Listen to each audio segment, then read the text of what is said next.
Was exciting. Oh, and it's already being recorded, so I was going to disclose all my criminal activity, but not when it's recording, I won't. Definitely not advisable.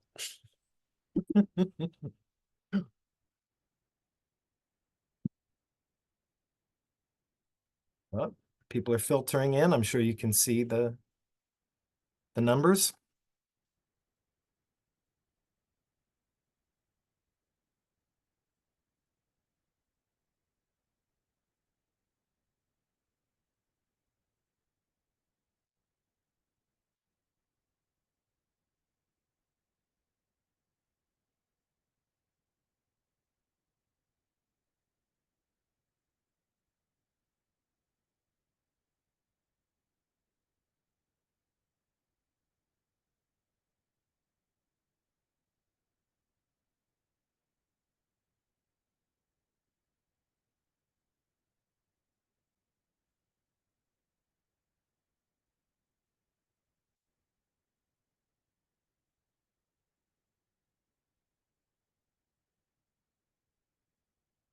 Hey, JJ, good to see you. Glad you're here.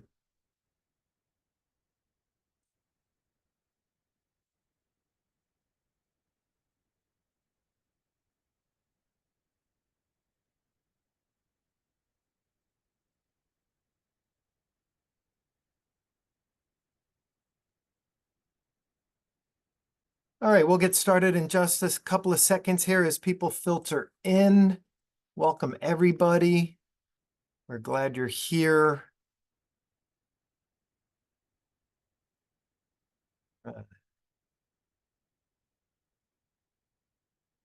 Okay, as long as it's okay with everybody, I'm going to get started. So hello and welcome to the second iIIRG in Conversation webinar, a production of the International Investigative Interviewing Research Group.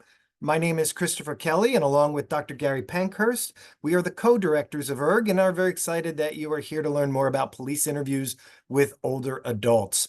I'll introduce and turn it over to our esteemed presenters in just a moment, but I need to do a bit of business before we get going. First, for those of you who are new to iIIRG and to the iIIRG in Conversation, welcome. We're glad you're here.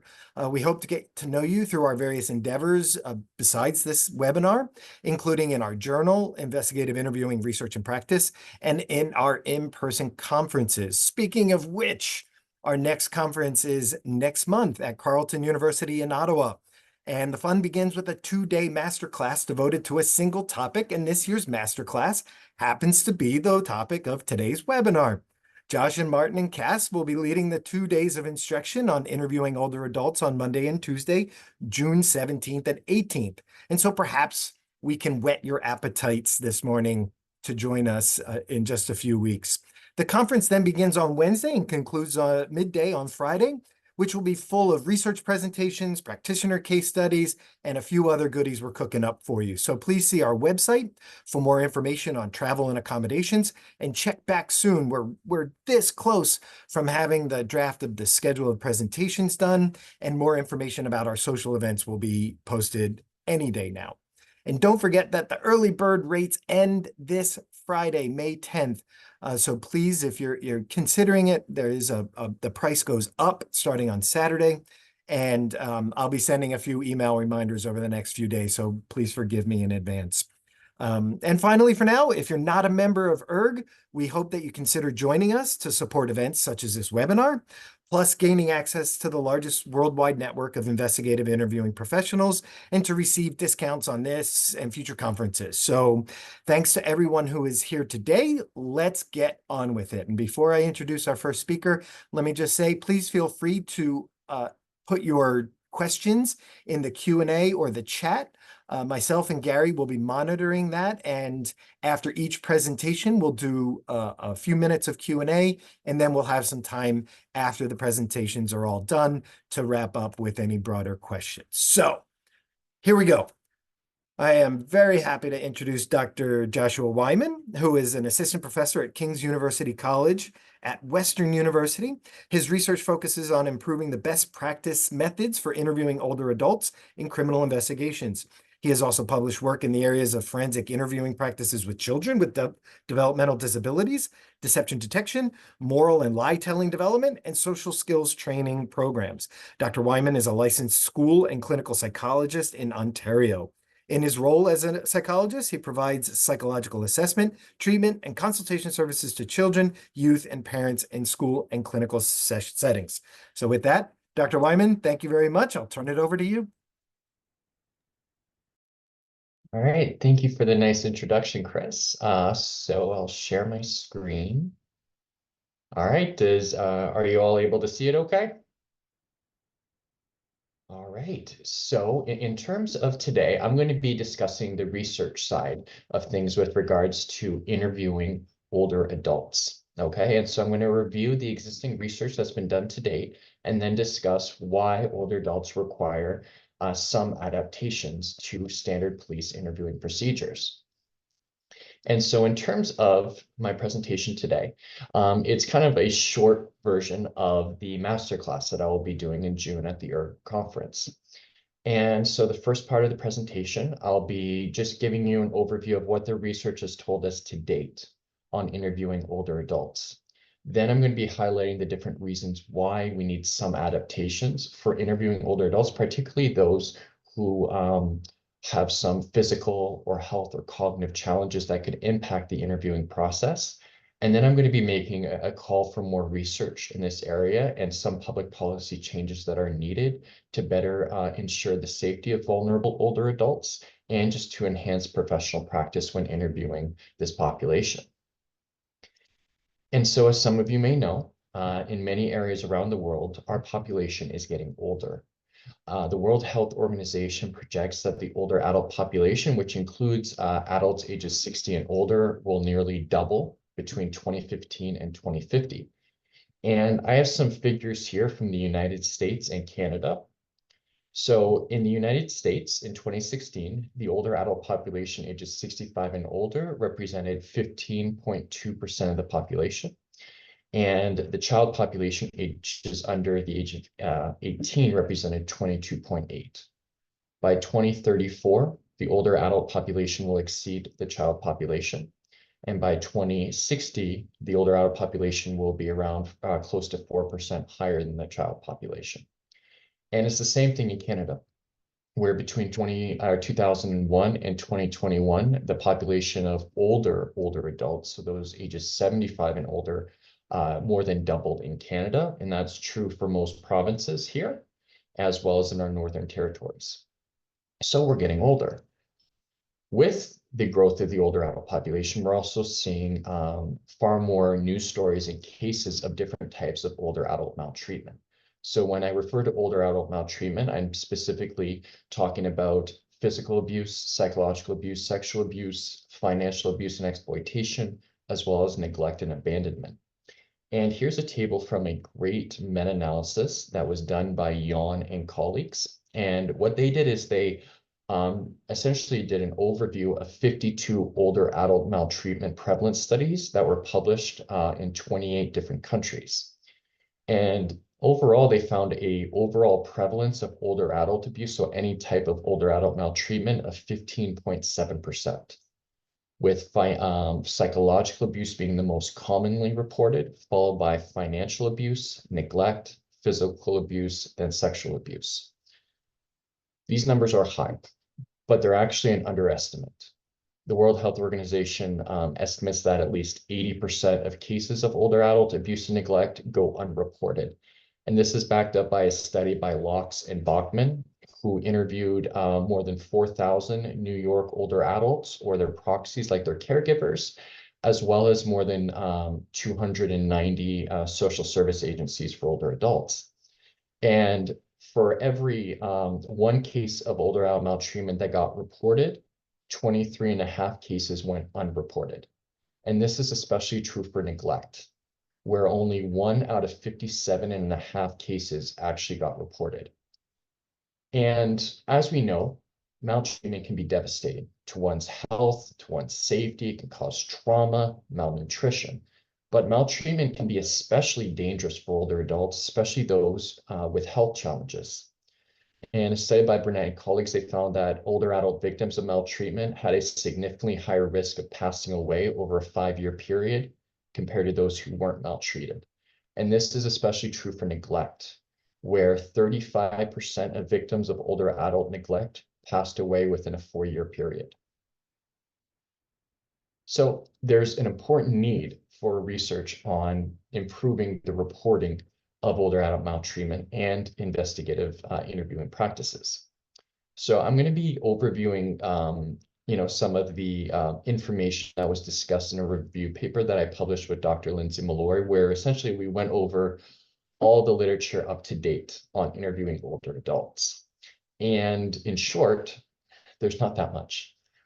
There's far more literature available for interviewing children, younger adults, and especially for individuals who do not have some form of a cognitive, physical, or health-related challenges. A lot of the research is with populations without existing health challenges that wouldn't impact the interviewing process. And police officers in Canada, in the United States, and other areas of the world are asking for more support. Okay, they're asking for improved guidelines, for improved resources, more research on adaptations that can be useful for supporting vulnerable older adults. And I know Detective Martin Franssen, who's going to be a speaker later on, has been a huge advocate for this. And consequently, law enforcement professionals, one, report having lower confidence in their abilities to gather information from vulnerable older adults, but they also have lower confidence in the credibility of these eyewitnesses. And as mentioned, we need to increase reporting of these crimes given how common they're occurring. In terms of the best practice interviewing methods, here is kind of what has been kind of found in the existing research. And for those, and many of you I know are practitioners or academics in this area, you might say, hey, these are all practices that are useful with younger populations too. And they are. And so the existing research shows that building rapport and building trust with the older adult is very key for encouraging detailed, honest reporting and forthcoming reporting, reviewing interview ground rules, such as the purpose of the interview, with regards to them being able to say, I don't know, ask for clarifications, emphasizing the importance of honesty. Free recall and open-ended questions, again, are the gold standard, especially during the first segment of the interview, for encouraging unbiased and detailed recollections, and then using follow-up open-ended prompts such as tell me more about this, encourages further elaboration. WH questions include more specific follow-up questions like who, what, where, when, and how type questions. And then cognitive instructions. These are components of the cognitive interview. Okay, this includes things like recalling experiences in chronological order, such as like the first thing that happened to the last thing, recalling things in reverse order, such as recalling the last thing to the first thing, recalling your senses at the time of the event, like what did you see, hear, taste, touch at the time of the event, as well as recalling things from another perspective, such as I want you to imagine your adult child was in the room with you at the time of the event in question. What would they remember? And the research on these instructions are a little mixed with older adults. A study by Wright and Holliday found that those ages 60 to 74 very much benefit from these instructions, but those ages 75 to 95 did produce less complete recollections and recalled more inaccurate details compared to the younger populations when answering these instructions. And then I have just multiple interview opportunities as needed. Simply, if the older adult is maybe not in the right place, whether it's mentally or emotionally at the time of the interview, but also someone's, functioning, especially someone who may have a form of dementia, they might be very attentive and engaged in the beginning, but that can change very quickly. And so maybe needing to return to an interview later on might be necessary and might be beneficial, or if there's just follow-up information to explore. Things to, try and avoid is, as with other populations, is suggestive and leading questions, such as an example could be like, your child hit you, didn't they? The reason being is older adults actually express having greater memory distrust, meaning they have more doubt in their own memories. Okay, so they then may be more reliant on information provided by someone else, or even if the interviewer is demonstrating doubt in what they're saying, that could lead to then potential changing the information they're providing to kind of meet the expectations that they think the interviewer kind of wants, the information the interviewer wants. In terms of guidelines available, the guidelines for interviewing adults are kind of, based on the overall adult population rather than having specific guidelines for older adults with special needs. And so I have two, guidelines here. So we have the Achieving Best Evidence in Criminal Proceedings, or the ABE guidelines, that are often used in the United Kingdom. And then I have the PEACE framework, which was developed in the United Kingdom, but is commonly used in Canada as well as the United States. And so to start with the ABE guidelines, these are guidelines for adults of all ages. However, there are 4 pages of suggestions for vulnerable adults. Okay, and so this includes adults who might be experiencing mental health challenges, such as experiencing an aspect of psychosis, trauma, anxiety, as well as even in terms of if there's addiction or intoxication concerns, what to do there. And then they also have some information for older adults who might have hearing challenges as well as a cognitive disability. But these guidelines more emphasize on providing the interviewer with information regarding the characteristics of these vulnerable older adults, and not as much regarding specific accommodations to the interview that might be needed. Whereas the PEACE framework is also wonderful and evidence-based, and especially an area that's very relevant to older adults is just the planning and preparation stage, which really emphasizes on gathering information about the interviewee beforehand, preparing the interview in advance, developing accommodations that might be needed, instead of just going in the interview essentially without much information, kind of just doing it, without making any potential adaptations that might be needed. But as I mentioned, there's not as many specific accommodations and guidelines for interviewing vulnerable older adults. And now I'm going to make kind of the case for why we need these adaptations, why some older adults require specific accommodations that might be different from, vulnerable child and younger adult populations. Okay. The first thing I'll cover is just some of the unique barriers to reporting older adult maltreatment. And then one thing that was mentioned in multiple discussions I had with police officers is that particularly for older adults, like those ages 75 and older, the timeline for investigating these crimes can change depending on the health of the older adult. Sometimes in the middle of the investigation, the older adult's health may decline significantly.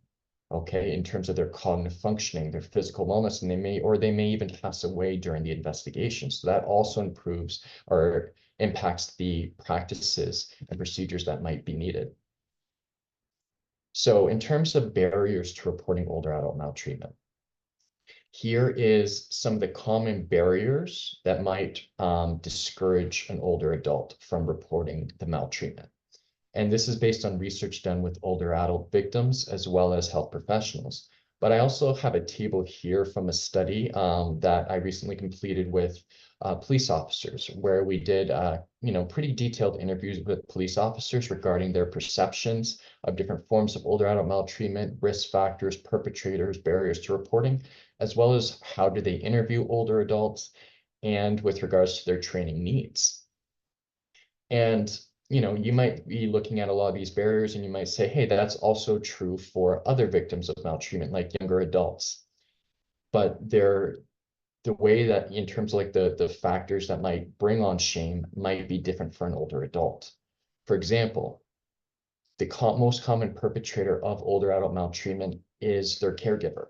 Okay, so the caregiver might be a family member, like their spouse or partner, their adult children or grandchildren, or a health professional. Okay, that's a major barrier to reporting. And let me just kind of give a little example here of, for any parents we have in the audience, or really just anyone, just imagining as a parent. I want you to imagine that your child is committing a serious crime against you, abusing you, exploiting your finances. And what if you think by reporting them that they will get in serious legal trouble? Would that be a barrier to reporting it. And for many, it is. Okay. And then there's the other aspect of desire for family privacy. Some view this as being a family issue, and they don't want to include outside services or outside, law enforcement to investigate. Okay. Then there's just attachment on the caregiver. Again, if it's a family member, but even if it's not a family member, if it's a, professional caregiver, they might be afraid that they'll lose the caregiving that they're receiving. Okay. Then there's also fear. Some older adults are afraid of losing autonomy by reporting it. So if they report, say their caregiver is abusing them, they might be afraid that they might be placed in a long-term care facility. Okay. And then there's just reporting challenges, whether it's cognitive memory, language challenges that might impact their ability to report, especially if they're not given accommodations. And then there's just legal aspects. In my conversations with police officers, they bring up wanting more education on the roles and responsibilities of a power of attorney. So a power of attorney may have, authority in making major decisions in the older adult's life, especially if the older adult is experiencing significant health challenges that impacts their abilities to make decisions. The power of attorney may have, some authority over finances. Okay, and that also can impact the investigation process. So now in terms of cognitive changes that occur during older adulthood. So I'm kind of organized kind of cognitive changes that happen just as we get older versus those that might be representative of, pathological or cognitive degenerative disease. All right. As we get older, especially after the age of 75, we do experience some increased forgetfulness, some reduction in attention, and some difficulties recalling specific details, like a specific detail of a conversation that happened recently. Okay, but these changes do not disrupt daily life and daily independence. Okay, so the person's still functioning independently. All right, and after the age of 75, there is reduced memory recall compared to those under the age of 75, but again, they're still able to recall detailed and accurate information. Whereas indicators of a cognitive degenerative disease are memory changes. You also see things like personality changes, sudden mood changes, increased confusion that disrupt daily life. All right. And a cognitive degenerative disease, like a form of dementia or Alzheimer's disease, is progressive, meaning it gets worse over time. Okay. And here is just a great image of a brain scan of older adult who does not have Alzheimer's disease compared to an older adult who does have Alzheimer's disease. As we get older, we do experience what's called some atrophy, which is shrinkage of the brain muscle, which can be a result of, loss of brain cells or neurons in that area of the brain. And the arrows that are pointing here point to the hippocampus. Okay, the hippocampus is very much involved in memory formation in terms of forming new memories. Okay. If you just look closely here, look at the atrophy of a brain without Alzheimer's disease compared to a brain with Alzheimer's disease, especially when you look here, here, and here. You can see the atrophy is far more significant. And that explains why older adults with Alzheimer's disease struggle to form new memories. They struggle with recalling recent experiences, whereas they might be able to recall something in greater detail from something from when they were a childhood 50 years ago. That's because some of our long-term memories form in different areas of the brain that might not be affected by the Alzheimer's disease. Okay. And unsurprisingly, those with the cognitive degenerative disease do struggle more in recalling emotional events compared to those without Alzheimer's disease. Other important consideration is other health challenges. Vision and hearing challenges can impact the interviewing process. Okay. Such that an older adult may struggle with in terms of hearing the information provided by the interviewer or being able to, even when at the time of the event in question, if this was a one-time crime, in terms of seeing specific details or hearing specific conversations. Okay. And then there's also mobility challenges. The older adult might struggle to get to the police agency to be interviewed. They may need to be interviewed at their own home. Which is in a more comfortable place and it's more accessible to them. Even with picking what chair they sit in is also important to consider. Other things is the level of independence. Okay. Some older adults, as we know, live well into their 90s on their own. and they're independent, they're functioning great, whereas other older adults require a lot of care for many aspects of their life, and sometimes, full-time care. All right, so that also impacts kind of where you do the interview as well as how you interview and the people you communicate with. And then there's also understanding the role of the power of attorney with that older adult in terms of, what types of decisions they make on behalf of the older adult and how that might impact the investigation. And as I mentioned, the relationship to the perpetrator is key. As I mentioned, it's often someone they have a close relationship with, often a caregiver and a family member. But this also commonly occurs in healthcare settings, okay? In a meta-analysis by Ho and colleagues, they looked at studies regarding health professional observations of abuse and neglect in long-term care settings and in healthcare settings. And what they found is that 34% of older adult care workers reported either observing or perpetrating a form of older adult abuse or neglect within the last year. And this was especially true for psychological abuse. Okay, so that's also important to consider in terms of the investigation, collaborating with healthcare agencies and workers. Then there's also social cultural considerations. Okay, so visible minority older adults who are experiencing cognitive challenges are less likely to receive care, and they're actually more likely to be misdiagnosed or underdiagnosed. So they may not have an official diagnosis, but that doesn't mean they're not experiencing significant challenges. And those with cognitive challenges are less likely to receive professional care that they need. Okay, and so they may have an informal caregiver who might not be trained or have the capacity or capabilities of taking care of them properly, which can increase risk for things like abuse and neglect. Other important considerations include, as we've known, especially, in recent times, that there is greater distrust as well as dissatisfaction towards law enforcement services by many visible minority and marginalized groups. And there's been some, great work on rebuilding that trust, increasing visibility and accessibility of law enforcement, but there's still, the research, continues to suggest some underlying distrust, which could serve as a barrier to reporting. There's also cultural differences in communication, both in terms of language, such as verbal communication. Research tells us that if someone isn't proficient in the language of their community that they live in, that they're then less likely to report the abuse or neglect. Likewise, there's cultural differences in nonverbal communication, both in terms of tone of voice, eye contact, emotional expressiveness. There's also cultural differences in how maltreatment is perceived and reported.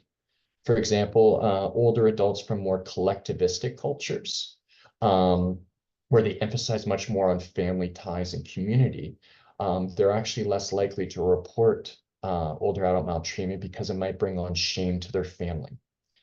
And they may view it as a family issue that needs to be resolved rather than bringing in outside community services and supports. Then there's also some cultural considerations, such as some older adults may need to, engage in prayer before, during, or after the interview, and a qualified interpreter is needed. Research suggests with other populations that when an interpreter isn't educated on investigative interviewing practices, that they're more likely to use suggestive language when interpreting the interviewer and the interviewee. And as I mentioned, law enforcement is asking for improved training and resources, and they've been asking for a long time. And so, based on research we've done with police officers and the study that I kind of mentioned earlier, these were the common categories of training recommendations that were provided. The first is over half the participants mentioned wanting improved disability training in terms of understanding different aspects of older adult cognitive challenges, dementia-related diseases, how to accommodate vision and hearing and mobility challenges. Over half mentioned wanting improved multidisciplinary training, such as how to work effectively with health institutions, bank institutions, and investigations. Improved interviewing training, such as how to implement evidence-based adaptations for supporting vulnerable older adult eyewitnesses. More frequent and comprehensive interviewing, just trainings, having yearly trainings on older adult needs, and preventative measures. And then some mention just improved training on older adult rights. Okay, especially with regards to cases where there may be a power of attorney involved in that situation. And so just to finish off my part of the presentation, I'm going to be bringing up some future directions in this field. Okay. And so here are some older adult interviewing recommendations that have been recommended by different police officers and agencies. However, we do need to do research regarding the overall efficacy of these procedures. That includes both experimental research where we compare it to more, standard police practices, but also field research where these are implemented in a real world police interview settings. As I mentioned, particularly for older adults with health challenges, it's advisable to interview them in their own personal residence. The personal residence one is accessible to them because travel may not be possible, but it also is a comforting, safe space for them, for many older adults. If you do interview them in their personal residence, it is encouraged that the interviewer just wear plain clothes. Don't show up in the police vehicle. The reason being is that might breach their privacy, especially if they're living in a community setting. They may not want their neighbors knowing that they're speaking to police. And that could then again serve as a barrier. So showing up in plain clothes and a non-police vehicle can help with that, maintaining privacy. Use of technological aids. So I have here in the picture below a voice amplifier. This increases the volume of the voice without the interviewer feeling the need to yell. Many of you who've, maybe have gone to, a meeting with an older adult with hearing challenges, you might see someone like just raising their voice very loud, where it almost seems like they're yelling at them. Okay, that doesn't really increase clarity, okay? And even with things like knowing more about the specific hearing challenges the older adult's experiencing, for example, an older adult may have much stronger hearing on one side over the other. They might have much stronger hearing on their left side than their right side. So where you communicate is also very important. And then things like Bluetooth receivers. If the older adult has a Bluetooth enabled hearing aid, you can connect a microphone to the hearing aid directly, which again increases clarity. Speaking at a slower pace so that they can demonstrate an understanding of what you say. Speaking at a slower pace also gives them visual cues to language. If you're speaking very quickly, they might not be able to read your lips. And those with hearing challenges often rely or utilize these visual cues to help with their understanding of communication. Scheduling extended time is very much needed. Even if you're asking, say, about an event that happened 3 months ago, the older adult's story regarding their relationship with that person may have started 10 years ago and needing time for them to tell their story. They may also need breaks, redirections might be needed as well, okay? And, for all the practitioners we have here, I don't need to tell you, rushing the interview is obviously not beneficial. And then redirections might be needed. The older adult might get off topic. Someone particularly experiencing cognitive degeneration might start talking about something from 60 years ago that's not relevant to the event in question. So using, respectful redirections is, of course, might be needed. And follow up on additional interview opportunities, whether it's to gather additional information or if you just notice that right now is not probably the best time to interview them, both from an emotional or psychological standpoint. And then the timing of the interview is key. This is mentioned by multiple police officers who frequently interview older adults, and especially for older adults who might be experiencing a form of dementia. Some of you may be familiar with sundowning. Sundowning occurs when an older adult later in the day, such as later afternoon, early evenings, shows significant changes in mood, increased confusion. They're at greater risk of things like wandering, being restless, agitated. And so if you're interviewing them later in the day, you're likely not going to get the best version of themselves for the interview. And so that's where communicating with the people who know them best will find the best time to interview them, because earlier in the day or another time during the day, they might demonstrate significant more clarity and engagement. Other areas for future research is just increased multidisciplinary collaboration, how to include financial institutions in these investigations, gathering data regarding uncharacteristic spending habits, okay, such as if a large sum of money was suddenly taken out of their account, building trust with health professionals as well as long-term care agencies. I have done interviews with several health professionals as well on their observations of older adult maltreatment, and some mentioned that a barrier to reporting is not seeming like a whistleblower. Okay, and so establishing that trust and connections with these institutions can then encourage more safe reporting. Okay, and then the use of cultural liaisons or supportive family members. Cultural liaison is a representative of a cultural community who has a trusting relationship with the older adult, and they may accompany the older adult or just help give information to the interviewer regarding specific needs of the older adult and culturally responsive practices. Elder abuse forensic centers. These function a lot like child forensic interviewing centers, in that multidisciplinary professionals like law enforcement, neuropsychologists, prosecutors, and other social service agencies will meet together at a single institution and work on specific cases together. Okay. And some research that was done by Navarro and colleagues found that prosecutors who utilized these centers brought significantly more cases of older adult maltreatment to court than prosecutors who did not use these centers. Multidisciplinary law enforcement training opportunities. Detective Franssen is one of the leaders of the law enforcement agencies and partners protecting seniors. This is a phenomenal organization here in Ontario, where you have professionals passionate about improving the safety of older adults and meet together to discuss cases and develop training, develop conferences, and really focus on enhancing the field. So more, agencies and groups like this would also really expand the field. And then just increase knowledge of community referral resources. Some older adults may not want to press a charge, may not want this to be, investigated.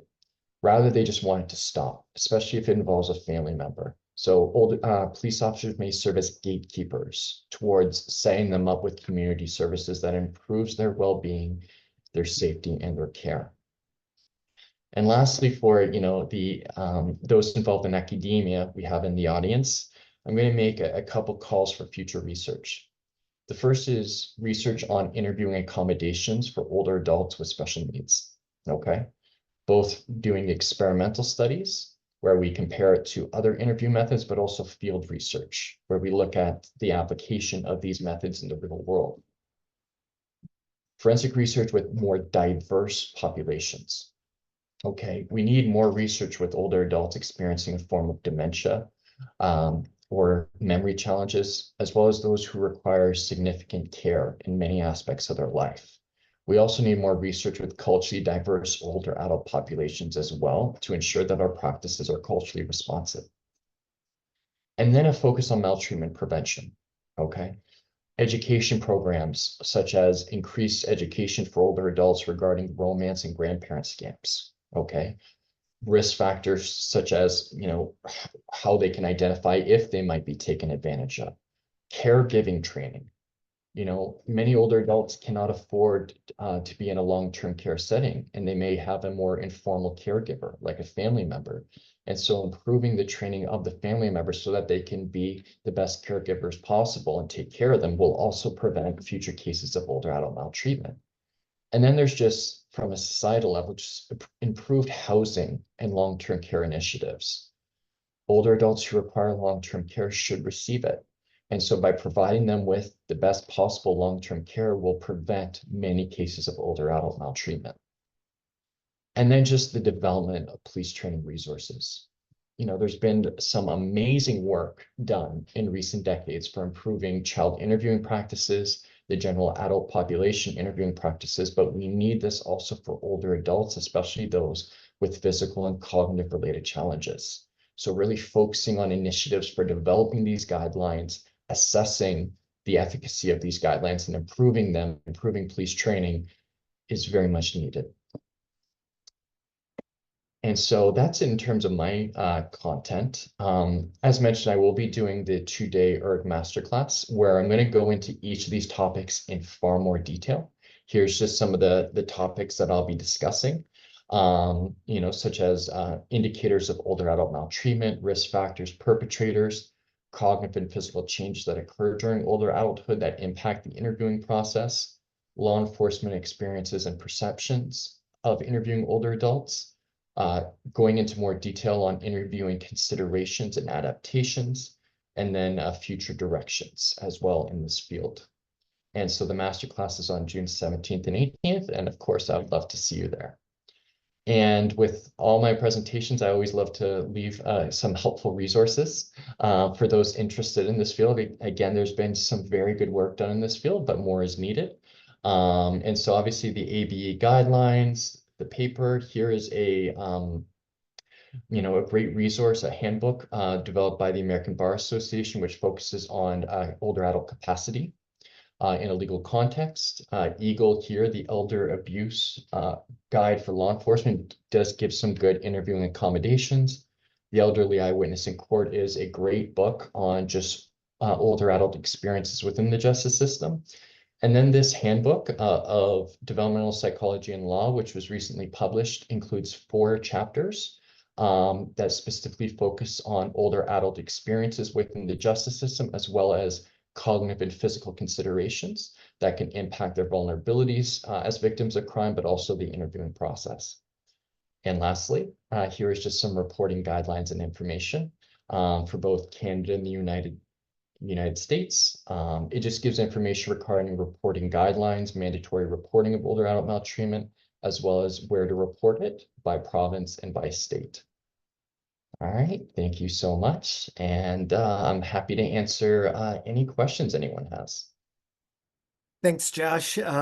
We do have one question just came in. I'll throw it your way and give you a moment to respond. So Carrie Marlowe asks, in the US and Canada, are you proposing the use of a video recorded evidential interview as evidence in chief and video recorded cross-examination, as most interviews are investigative as well as evidential and requires a different approach to conducting such interviews?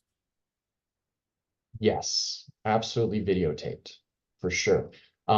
Especially because, as I mentioned, the older adult's health can change significantly during the investigation, or they may pass away during the investigation. And so having that video copy of the interview or cross-examination is essential, especially, hopefully early on in the investigation, because you may need to use that because the witness may no longer be available if, say the investigation goes to court. Yeah. Thanks, Josh. And so before we continue, I want to acknowledge that we did have a Zoom bomb, quite racist at that, and I apologize for it. It feels like we're back in April 2020 again, when we're all on Zoom and these kinds of things, and these links get out and people do awful things as was done here. So I apologize for that. We have closed the chat. If you have questions, please enter them in the Q&A button at the bottom, and we'll get to them. And the other question that came in, I think, leads us nicely into our next talk. And I'm so happy to introduce Cassandre Dion Lariviere, who is a PhD candidate in forensic psychology at Ontario Tech University. Her dissertation research aims to aid the development and best practice recommendations for interviewing older adults, as we just heard from Josh, and we'll continue along this line, notably through the analysis of interview recordings from police services across Ontario. As a member of the Applied Law Enforcement Research and Training Lab, that's the ALERT Lab, Cass's research interests also include virtual interviewing, rapport building, and other means of facilitating disclosure to difficult to discuss topics. And Cass, I want to shout you out here as being an invaluable member of the iIIRG team, as the representative for the student and early career professionals section. You are amazing, and I can't wait to hear your presentation. And with that, I'm going to turn it over to you. Thank you so much for your intro, Chris. As Chris said, my name is Cassandre Dion Lariviere. I am a PhD candidate at Ontario Tech University. I am a part of the ALERT Lab, and I work under the supervision of Dr. Joe Eastwood. And of course, I do research alongside Dr. Wyman and with the help of Detective Franssen. Dr. Wyman gets all the credit for why I'm interested in this research area in the first place. In my role, hopefully in this webinar, following Dr. Wyman's really extensive overview of all that research, is going to give you a taste or a little bit of an idea of the type of research that our labs have conducted towards this common goal of developing guidelines, or at least getting some standardized practices regarding interviewing older adults. So super quick overview of some of the things I want to talk about today. First being one of the projects that Dr. Wyman already touched on here, where we interviewed police officers or Canadian law enforcement officers on how they're interviewing older adults. So I'm going to focus specifically on what practices and challenges they reported using when talking about older adult maltreatment. The next thing I'm going to talk about is touch on some really preliminary results from my first doctoral study, where we're looking at what is actually going on in these interviews. So we've managed, with the help of Detective Franssen, to get our hands on a bunch of real-life interview recordings of interviews with older adult victims. So I'll be talking about that. And then looking forward a little bit on future directions. These projects have not begun yet, but we are working on starting them soon, consulting older adults of different groups and different cognitive abilities, but also talking to different non-police stakeholders. I know that's a broad term, but I'll touch on that a little bit later. So starting with the study that Dr. Wyman led, where we interviewed law enforcement officers in Canada, our objectives were, one, of course, for this purpose at least, get their perspectives and input on what practices they are currently using in interviewing older adults, specifically about maltreatment in this case, but also get a sense of what challenges they're facing, and sometimes also going back to what they do to address those challenges. So that's what we sought out to do. We conducted virtual interviews, online, structured, qualitative. As Dr. Wyman said, he conducted the majority of them. They were quite lengthy and did result in a bunch of very interesting information. You have a bit of demo information there. I'm not going to go into detail about that, but you do have to know that we recruited folks on the basis that they had experience in interviewing older adults. So as you can see, 89% of our sample that we had interacted with older adults in a professional capacity, at least on a weekly basis. These are folks that generally did really know what they were talking about, or at least had experience doing it, and even said that about 59% of their encounters were with older adults. So this was a big part of their professional occupation. What they did say in terms of what they did for interviewing older adults, the practices that they used, does echo a lot of what Dr. Wyman talked about in the research and best practices. So that's definitely very encouraging, specifically when talking about, say, the preparation and planning aspect of the peace interview. A lot of focus was put on pre-interviewing strategies when it came to older adults specifically. So of course, a lot of emphasis on rapport building, sometimes using a KGB statement, which is a bit of a sworn statement that can be used later in court to make sure the statement is still admissible. Also explaining, of course, the interview process, and even sometimes doing informal cognitive assessments. A lot of emphasis also on free recall questions, not too surprising here. So having open-ended questions to elicit as much narrative accounts as possible. Also some emphasis on truth induction practices. So not only being transparent about the process or the way that the interview is going to go, but also clarifying different statements if they're not clear or inconsistent, and explaining, of course, that it's important for them to tell the truth, but also not lying to themselves as the interviewer. Interestingly, a third of our sample also talked about referral services and connecting to resources in the community, which we think, of course, is very important, as Dr. Wyman mentioned as well. But things like potentially developing a safety plan or even scheduling follow-up visits, which can be very important, especially given the unfortunate reality that a lot of the perpetrators and alleged perpetrators in these cases can be individuals who live with the older adult victims. And then lastly, which I think is also very interesting, we had 20% of our sample talk about using closed-ended questions. And as I'm sure the majority of our audience here today knows, these aren't generally things that are included in the best practice recommendations, but it did still come up when asking the law enforcement officers themselves. And as you'll see a little bit later, it also does come up as a practice that we see quite frequently in the actual interviews that we've looked at so far, and I'll talk a bit more about that then. In terms of what challenges they reported facing, this also definitely echoes what Dr. Wyman presented in terms of the barriers to reporting that we see on, the older adults part. But here specifically, officers mentioned that health factors, or specifically age-related health factors or aging factors, could be a barrier or a challenge in the interviewing process. So as we know, for an interview, a foundational process to it is that the interviewee is going to remember the event they're asked to provide information about, but we also want them to be able to then take that information they remember and communicate it to the interviewer in a way that's accurate and clear and complete. So of course, when there are health factors that might affect memory, language, hearing, even as Dr. Wyman mentioned, mobility, so the ability to go in person or be present physically at the interview, that can definitely be a challenge to the interviewing process. Also emotional factors, as we mentioned, this can be a major barrier to reporting, and the barrier does not stop once they get to the interview room if they do get there. So things related to shame, embarrassment, worry even about the family dynamic, or even just general mistrust of the interviewer can be a significant factor or challenge. as well as social cultural factors. This was also mentioned. So not only differences maybe in cultural aspects or beliefs, gender roles, family dynamics, what's acceptable, not acceptable, but even just generational differences, whether that be age differences between the victim and the perpetrator, or age differences between the interviewer and the interviewee. These all come up as challenges. And lastly, about a quarter of our sample also talked about the awareness of maltreatment, which can be quite a big factor. So in order for them to get to the interview room in the first place, they do have to begin by recognizing that they are being victims of maltreatment or experiencing maltreatment. And this can be sometimes something that's really misunderstood, or some individuals may lack awareness that they are actually experiencing this, or that what they're experiencing qualifies as maltreatment.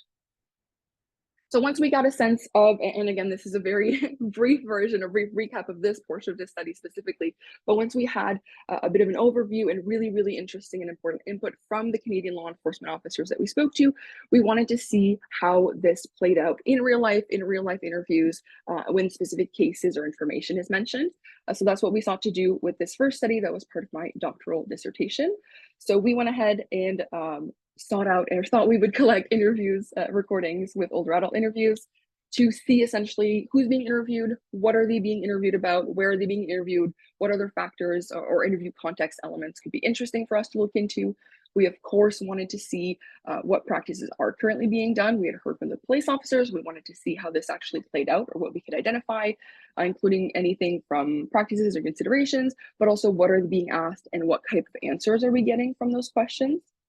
We were also interested in looking at what challenges or considerations or sometimes accommodations are being used. So what are the difficulties in real life? How can we identify them? And then how are we seeing them be addressed in real time or even in preparation?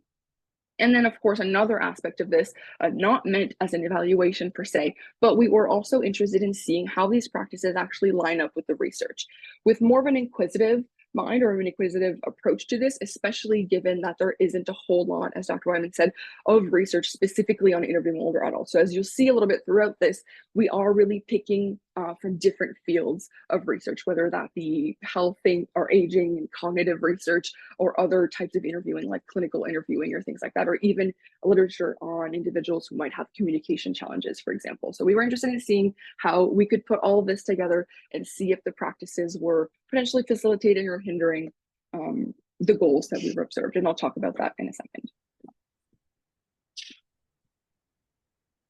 Okay, in terms of this study, as I mentioned, it is ongoing. We were really lucky so far to get a pretty big sample, but we're still collecting data. Again, I cannot stress this enough. Would not be able to do this research without the tremendous support of Detective Franssen. He was very instrumental in this and has allowed us to have over 50 interviews collected to date, video recordings or audio recordings of the interviews from 8 different police services across Ontario, Canada. And of course, a bit of a limitation, though we're very pleased with the sample, is of course these interviews are selected by the police services themselves. So we don't go into the police service and select them. They're responsible once they've been contacted to send us along some interviews with the criteria that we are interested in older adult interviewing or interviewing with individuals who might be facing different cognitive challenges. And in terms of what we're doing with them, quite simply looking at what we're working with, so some descriptive stuff, but also to get at the initial stage, at least, to get at the practices and challenges, we're approaching it with a bit of a thematic analysis framework that I'll show you in a minute. In terms of a demographic for the ones that I'm going to be talking about today specifically, so our entire sample is not done being coded, and specifically when it comes to victim interviews, because we do have suspect and victim interviews, we have about 25 of them that have gone through our preliminary round of coding. So just to give you an idea of what we're working with, we have interviewees that are on average about 84 years old. We have a mix of male and female interviewees, and in terms of interviewers, we have a majority male interviewers. And a bit more about the context, because we know that this can be a significant factor and is quite relevant. The victim and alleged perpetrator relationships are quite mixed as well, with about 11 of them that are either an acquaintance or a friend, 9 are family members, 4 are strangers, and we have one case, I believe, where the alleged perpetrator is a financial advisor.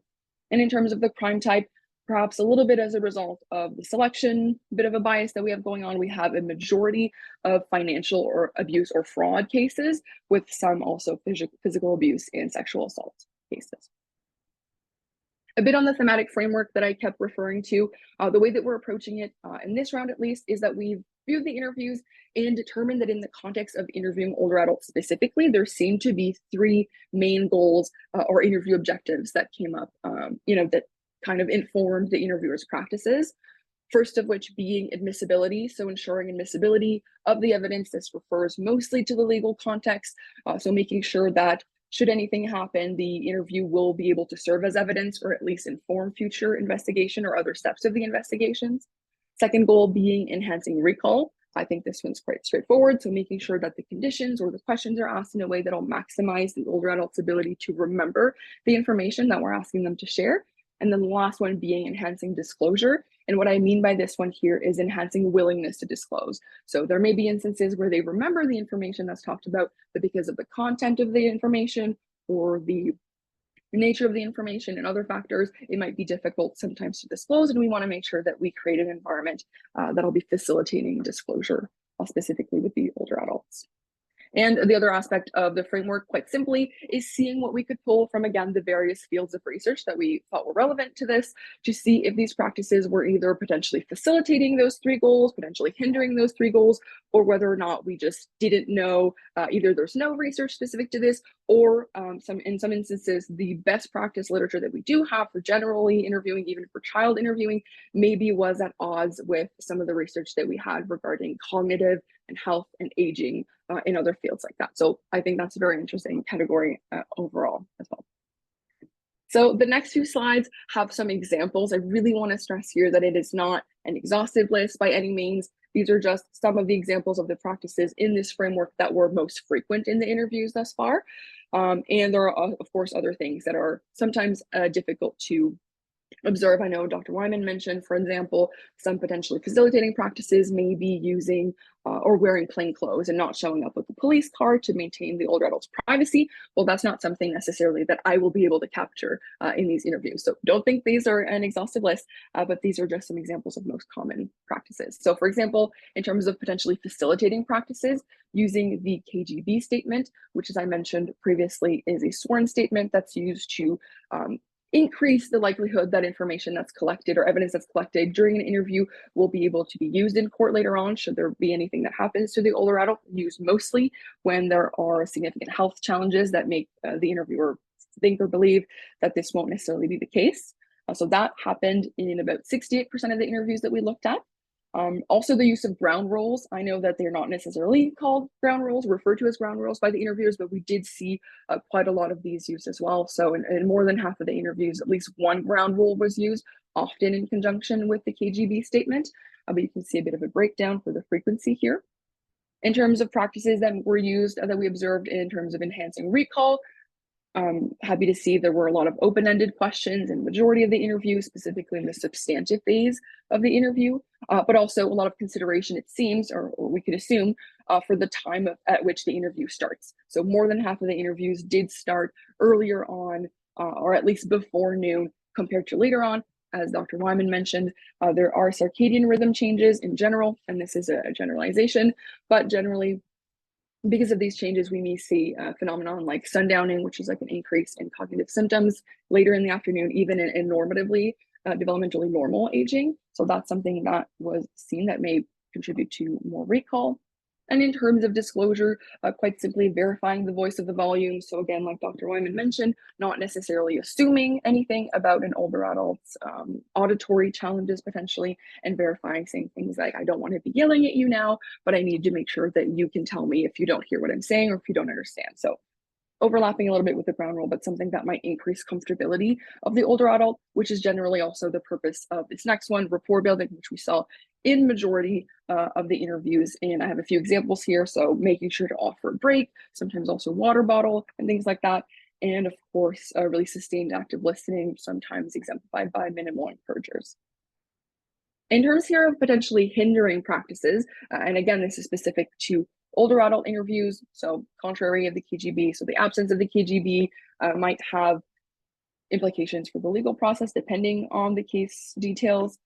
Potentially leading questions did occur in quite a bit of the interviews here, and I don't mean this to be alarming in any way. A caveat to this here is also that due to the information that we have about these interviews, it's not really possible for us to confirm for sure whether or not some questions are leading or suggestive, given that they essentially, what I mean by this is that they contain information that the interviewee did not previously mention at that point in the interview. Could be due to, again, our lack of knowledge about the context, so whether there were previous interviews or previous interactions in which this information was provided. Still something to note. In terms of recall, which also could affect disclosure in this case here, some interruptions occurred throughout the interviews. We did observe some of those. Even in the police study where we interviewed police officers, this also did come up as a potential challenge during the interviews, where some older adults might be talking or giving more information that is necessarily needed or they see as needed, sometimes in the form of a tangent. So this did occur sometimes as a mean to redirect, still worth noting. And then also some questions that may be phrased as, do you remember, or explicitly asking about the older adult's memory, which may seem quite innocuous at first, but there is some research or literature suggesting that this could potentially trigger stereotype threat, which is essentially saying that it might imply that you probably don't remember this, or you shouldn't remember this, or reminding the older adult that as older adults have worse memory, which we know from research that it can affect the actual recall or the actual amount of information that they do provide, sort of as a self-fulfilling prophecy. Along the same lines, luckily, I don't have much to put under hindering disclosure here, but very similar to that, some patronizing or infantilizing utterances, which not only might, again, contribute to stereotype threat, but can also just generally make the older adult not be as willing to disclose information as you can imagine, especially when there are big age differences or big generational differences between the older adult and the interviewer. And as you can see, very, very few instances of this in the interviews that we have thus far. In terms of what we don't know or what we need more research about, I do find this slide quite exciting, and I hope that the academics in our audience will as well.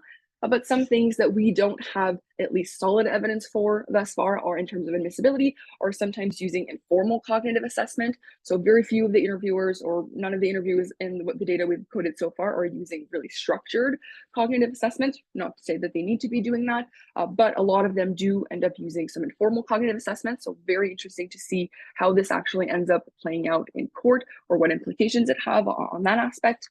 In terms of recall, so a lot of listing options giving forced choice or cued recall, as well as closed-ended questions. So this is something that came up as well when we interviewed police officers, where they reported using this, and we do see it, as you can see here, very frequently in the interviews. And the reason why I'm not putting this under potentially hindering, though it's not in the best practices guideline, is that we do have research from other fields that are not specifically interviewing, like communication literature, suggesting that folks that have communication difficulties might actually respond better or provide more information when they are provided with forced recall or forced choice and closed-ended questions, and that might actually be more appropriate for some populations. So that's why I have it under unknown. Definitely something that is worth looking into more to at least get some standardized practices.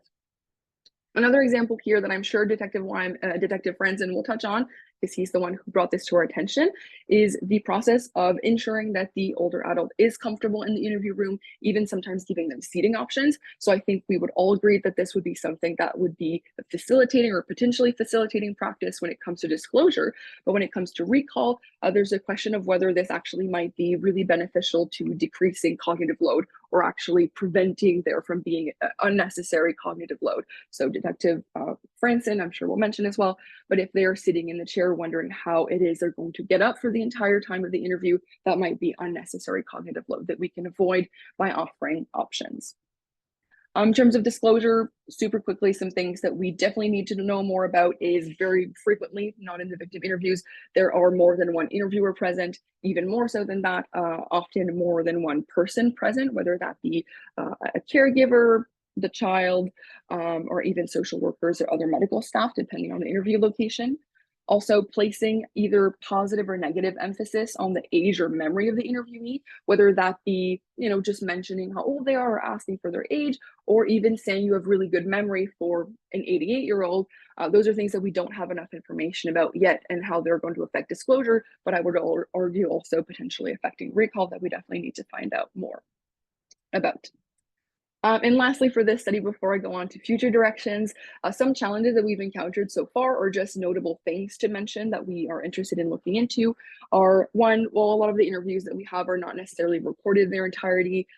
So not only is that, of course, problematic for research purposes, there could be potential implications for this on the admissibility side of things, or just challenges in general with making sure that the interviews are following guidelines that are both best practices and also consistent across the board. Some difficulties as well, and we know that the KGB is a bit of a contentious, debated topic in the interviewing literature, but some difficulties we did observe in verifying the caution or KGB understanding, given the legal document or the legal language that's used oftentimes. Intersecting with this, but not necessarily only for older adults, is also the idea that some of the interviewees that we have in those interviews are not native English speakers or simply do not speak English. And in these cases, in none of the interviews that we had were there any professional interpreters. So this is definitely something that is not only for older adults, but that should definitely be addressed, given that there is an intersection with that. Likewise, interviewee being unable to read or write, which might not seem like a big issue in general interviews, but as you may know, in fraud interviews particularly, there is a lot of reading and writing involved, specifically when it comes to bank statements, verifying charges, reading other legal documentation like power of attorney, and even referencing the older adult's own notes about when expenses were made. So this can come up as a challenge in the interviews, as well as physical limitations and safety, which also might not seem very obvious, but in some instances that we've seen, for example, an older adult interviewee that has physical limitations wanting to get up to recreate a scene or demonstrate placement, or also even an older adult who had a water bottle offered to them, but not until the end of the interview did the interviewer notice or was told that the interviewee wasn't actually able to open the water bottle to drink from it. So those are just an example of challenges that we've observed, and we're sure that many others will be found when we continue coding the data. Okay, so looking beyond this study that I just mentioned, that it's still ongoing, of course, I also do want to say that we have other things that we're looking at in terms of coding. We are wanting to look more at some more traditional outputs of the interview, things like question type, response. Remember that we don't have the ground truth for a lot of these interviews, but we're still interested in seeing what we can look at in terms of question type. It's an ongoing project. But beyond that, of course, we're really interested in getting input and consulting older adults themselves or other individuals that are directly affected by this topic. So as I mentioned, this is not a study that's begun yet, but our idea or objective is to get older adults from different groups, either ages or cognitive abilities, get their input on potential facilitators and barriers, what factors to consider, what considerations go through their minds when they're in similar situations. Of course, not all older adults will have experience being interviewed by the police, but this is why we are interested in potentially tapping into similar scenarios that might be part of their everyday life that we can use to actually elicit some considerations for us to make in the interviewing context. So using similar scenarios, potentially like banking that involve going in person to an area, a similar room layout, even similar type of interaction, similar type of financial documentation used to get a sense of their input. Also, just getting evaluation and opinion of current practices, having a discussion with them about this, and also, of course, looking into their knowledge of reporting processes and their perceptions of that and other potential barriers. We're interested, of course, in hearing from them directly, all of which hopefully will speak to factors that might hinder or facilitate disclosure. So we're not expecting these focus groups or these conversations to necessarily give us information about the recall or admissibility aspect, but we're hoping that they may help us with the disclosure goal of interviewing. And then the next one, as I mentioned, we're using the term broadly non-police stakeholders. And this is just to say that we know that there are many, many other areas that would be very interesting and valuable to get input from when designing these guidelines when we get to that point a lot further down the road. And Dr. Wyman also has conducted research with health participants or health professionals that have experience with older adults, but we're interested in pushing that further and getting probably a broader range of health professionals that may be able to speak more to the recall or the cognitive aspects or cognitive considerations. So, for example, seeing what practices they use in interacting and communicating with older adults, again, seeing what challenges and cognitive considerations specifically, as well as getting their input generally on what's currently being done and potential accommodations they would recommend. And in this case here, depending on what type of professionals we're able to get in touch with, we're hoping that they would be able to speak to the disclosure goal, the recall goal, and even potentially the admissibility goal if we can get in touch with some legal professionals. Okay, and then finally, next steps, all along the same lines, but just to give you an idea of where we're headed and what we have in mind so far as well. Again, we're interested in looking into the questions that are being asked and the answers that are being given, consulting a whole lot of different practitioners, potentially even including geriatric health professionals, even getting in touch with interviewing researchers, because of course, one of the big next steps in this is also conducting mock interviews with older adults. So we'd love some input on how to conduct these interviews, and all of which, again, with the same goal of developing protocol, guidelines, or even a training program so that we can get more structure and interview older adults. So that's all for me. Thank you so much for attending, and I'll leave you so that we can hear from Detective Franssen. But please don't hesitate to get in touch with me, whether that is by email, Twitter, or even I'll be at the masterclass, of course, and throughout the whole conference. So thank you so much. Don't go anywhere, Cass, because we've got a couple of questions for you real quick before we move on to Martin. The one, and then there's another one I think is best for the whole panel. I'm going to hold that one back, Bruce, if that's okay. I think everybody can comment on that. But from a sociocultural perspective, Cass, the question is about how older adults might not understand chronology or think about chronology the same way as someone from Canada or the United States might. So if you might comment on the use of human intelligence or cognitive interviewing. I know you touched upon the CI about how older adults, especially from a sociocultural perspective, might not see chronology the same way we do. That is a very good question. And I think that's the simplest answer, is that that's an area we definitely need more research on. And I think it speaks back to the future directions that Dr. Wyman mentioned, specifically given that we already know that some of those practices or some of those types of questions in the cognitive interview are not maybe as effective with older adults. So not only is there that difference in terms of cultural understandings of timelines, but even within the group of older adults, there are already differences within age ranges. So that's the thing I can say, is that we definitely need to know more about that. And I think that'll be, again, part of our future directions. And knowing especially that this is already a question that's being explored also in other fields like trauma-focused interviewing. I know there's already some advice being given about allowing older adults to give information out of chronological order, but I'm sure it can be a challenge, as I'm sure Detective Franssen can attest to that, in fraud research specifically, when we're looking at a timeline of when purchases were made and when somebody becomes POA and all that stuff. But yeah, that's all I can say. And Thanks. if I could just add Sure, something. Josh, go for it. Yeah, and especially with, the cognitive instructions with the cognitive interview, that's where engaging in practice opportunities is so key, narrative practice. And that helps to explore understanding of chronology, but also with regards to even an aspect of working memory, because recalling something in different chronological orders very much taxes the working memory. So both from a cultural understanding of the chronology, but also from a cognitive perspective, a working memory perspective, that's where doing a practice narrative, such as even, oh, can you tell me everything you did yesterday, starting with the last thing and ending with the first thing? And then seeing the understanding that way, both in terms of their ability to answer that question, but also in terms of their own perceptions and ideas regarding chronology is very key. Sure. And real quick, Cass, question about your sample in particular. How many that were used in the analysis from those recorded interviews were played as evidence in chief, if you know? And that, unfortunately, is not information that I have. So that's definitely a limitation.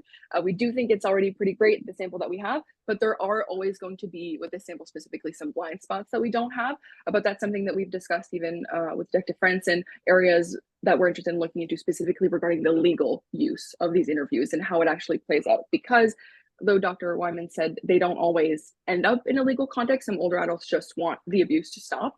A lot of these cases, specifically when it comes to fraud, might make it to court. So that's a blind spot for us.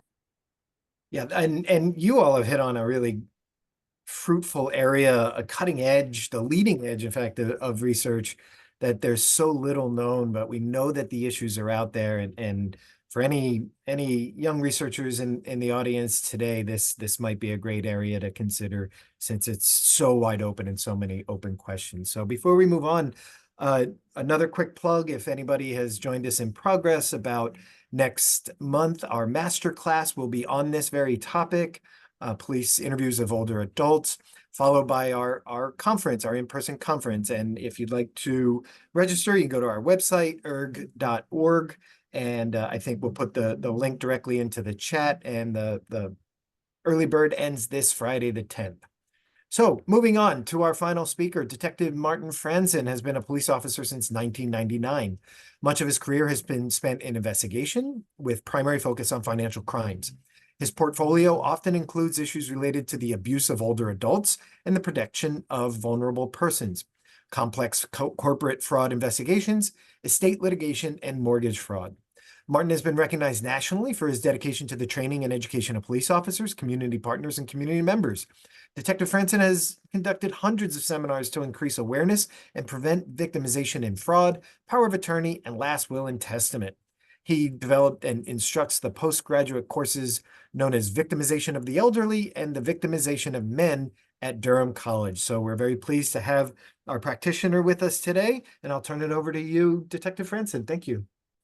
Thank you very much. And thank you, everybody, for allowing me this opportunity to spend some time with you. I'm going to give you my perspective. Shall I say, I've been in the trenches since 2014 when my first case involving an older adult was presented to me, basically because nobody else wanted to deal with it. During that journey that I've spent the last 10 years, I've reached out to the an organization here at York University, Osgoode Hall, and taken a number of courses through them to better understand the civil side of things and how the criminal side of things can kind of balance. It's always a balancing act. I'm trying to make it work in the criminal as an understanding the civil, because a lot of things, the victimization of older adults occurs using civil litigation, civil procedures, and civil law, if you would, that can often be a barrier. One thing I can say to you, though, is when I look at this stuff, although we mention older adults, I say that it's applicable to anybody over the age of 18. We go through a lot of areas, as Dr. Wyman has already said. There's a lot of research of interviewing younger people under the age of 18. There's a lot of guidance there, especially for police officers, but there's nothing over the age of 18. So I'm really, really encouraged by all those researchers out there that I'm hearing out there and the work that they're doing, trying to help us understand and how to approach this. But I'm going to give you some thoughts on this. I want you to, again, consider that age, okay, older adult over 65, depending on where your country is, whether or not you define that as 60, 65. Walmart, I think, defines it at 55. But there's some things you always must keep in mind is that with an older adult, there's always the decline in physical health. I shouldn't say always, the potential decline in cognitive awareness, especially short-term memory, more so often than compared to long-term memory. And then one thing that's been exposed to myself is when you're dealing with older adults, you've got to also consider the fact that this might be the last opportunity that you have because they've chosen to their next step and to move on. And what we call that here in Canada is called MAID, medical assistance in dying. And you may be the last interviewer. You may be the last person to take a formal record of that interview and that interaction. And that leads into why it is so important to ensure that you video record this. If you're able to get them into your controlled environment, like a police station where the video recording system is in place, usually the quality is up there, the technology is up there, the audio as well as the video quality is there, and it's hidden often, so it's not like a camera in the person's face, which is truly better. If you've got to go into their environment, I strongly recommend that you use 2 cameras. Reason for that is, first of all, the first camera is projected in such a way that it catches the interviewer, but more so the focus is on the person being interviewed, where the second camera is on the interviewer and the room itself. And if that, so there can never be a suggestion that there's some undue influence going on, some probing, some prompting off camera. And because the ultimate aim is to realize that this particular interview that you're conducting may be the best evidence and only evidence that you can support in a court of law, because the individual to whom you're interviewing might not be with you. And when I say that, I mean in a number of ways. They could have passed death, or they've lost their cognitive awareness, or there could be another health issue. that causes them to not be able to be available should the incident go before court. And that brings in what I consider probably the most ugliest part of this whole thing, is that when you're interviewing the individual, you're in fact have to interview them as if they're not with you tomorrow. And that can be difficult. It can be difficult for the interviewer. You don't express that, of course, to the person being interviewed, but you have to try to get as much information from them as possible, because this is their opportunity to tell their story. And if you allow them to tell their story, and the way I look at it is more so rather than a structured interview per se, if it's an opportunity to tell your story, tell me what it is you want to tell me. Tell me what it is that's been going on. I find that often lets down some of the barriers that they might have. A lot of the older adults have never interacted with police other than maybe waving at you on the street and said hello. They're proud of the fact that they've made it through their older years with never having a police interaction, again, other than maybe seeing a passing on the street and that kind of thing. They're now a victim. They're a victim in the eyes of law enforcement, but they may not in their own eyes. And you brought them into your environment, or you're now sitting before them trying to conduct a very formal, very structured interview. I'll suggest that it'll probably make them very, very uncomfortable. And you got to get that. You got to get over that barrier. And like I say, the first thing is for the interviewer to realize that this may be your only chance. That might create a barrier for the interviewer because it's not nice. I did one most recently where I interviewed a lady on a Monday morning, and she was scheduled for May on the Wednesday morning. It was kind of challenging to realize that. Now, she chose to postpone the meet, which again, that's medical assistance in dying here in Canada. I know other countries have it as well, but it does make it challenging.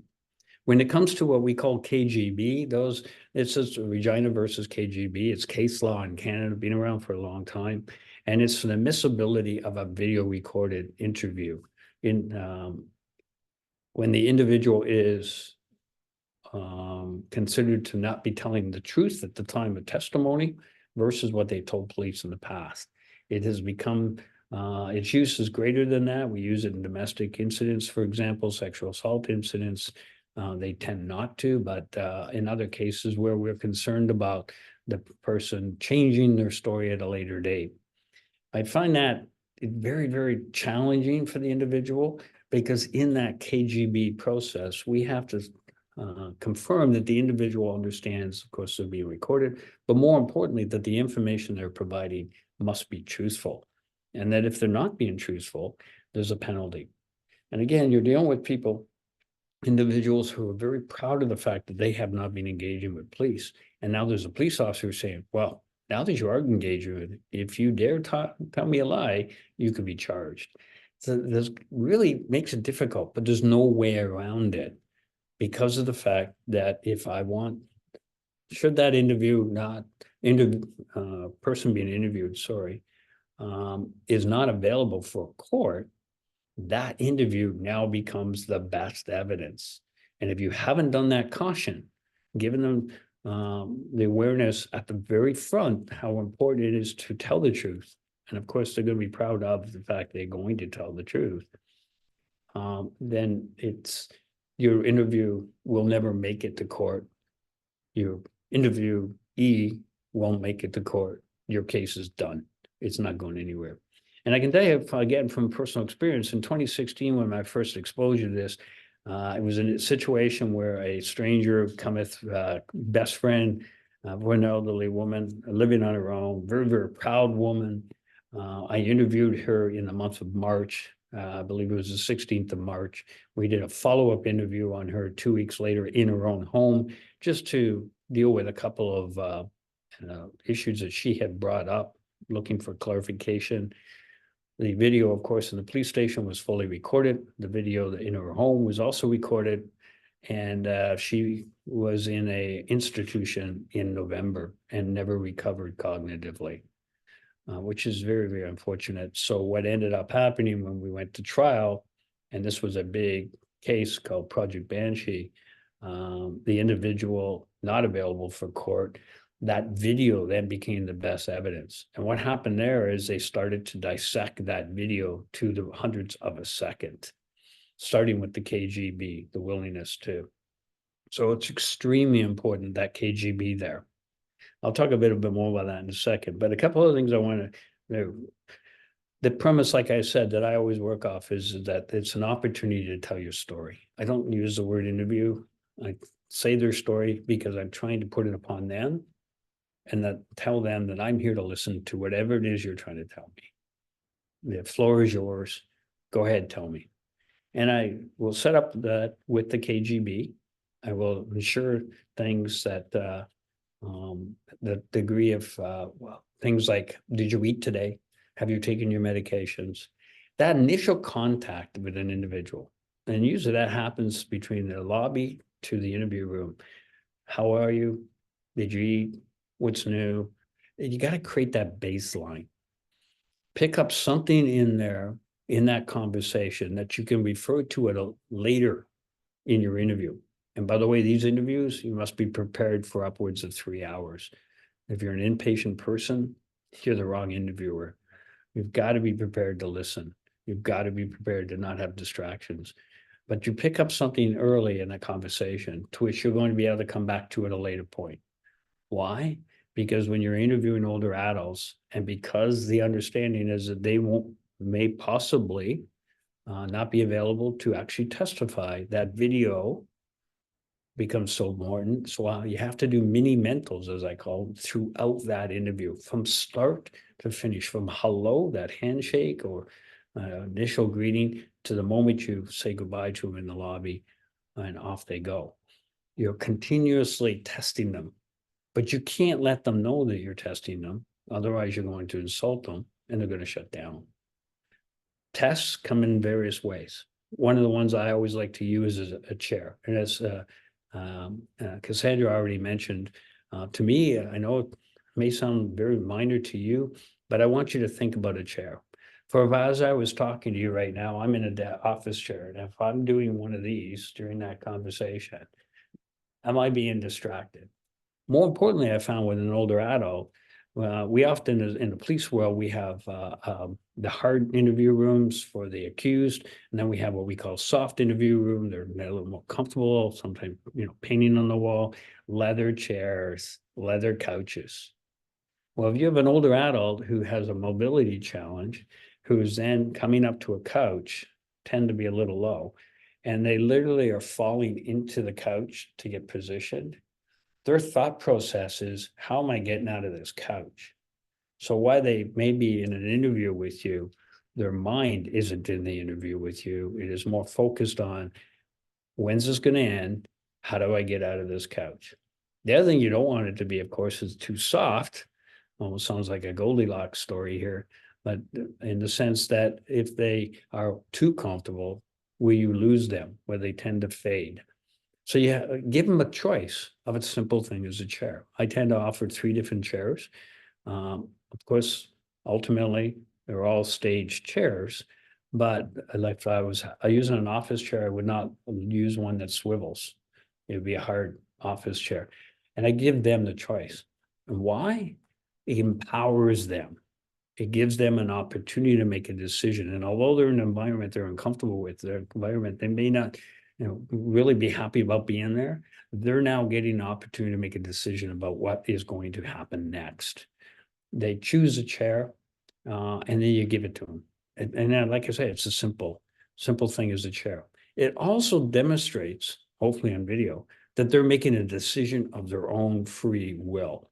And despite being where they are in a police environment where there could be that influence inferred, they have chosen whatever. And then you got to keep it going. One of the tricks I use is on the KGB, I pre-fill them, but I will deliberately misspell their name. For example, their first name was Lynn and has 2 N's. I'd leave one away. Why? Because I don't want them just looking at that document and saying, yes, officer, everything looks nice.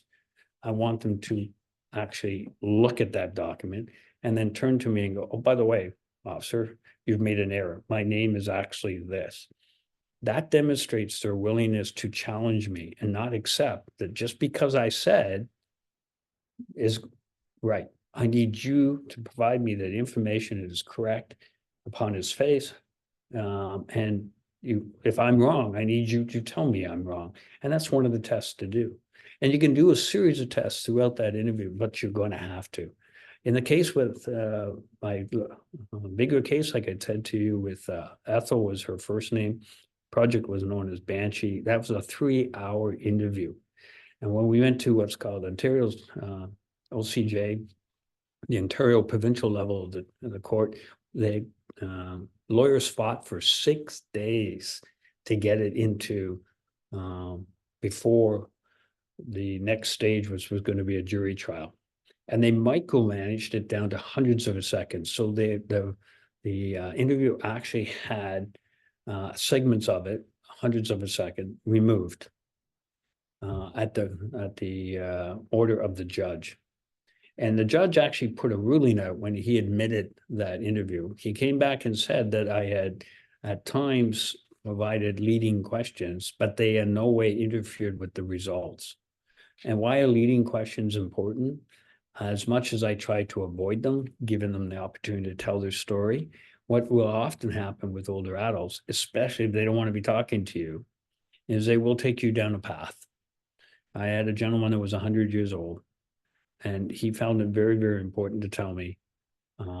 Sorry, he was in front of me because he lost 2 properties as a result of a financial advisor who had lost his license. The gentleman didn't know that he had. And this individual actually stole 2 properties from him. So at 100 years old, he had lost his assets, his financial resources.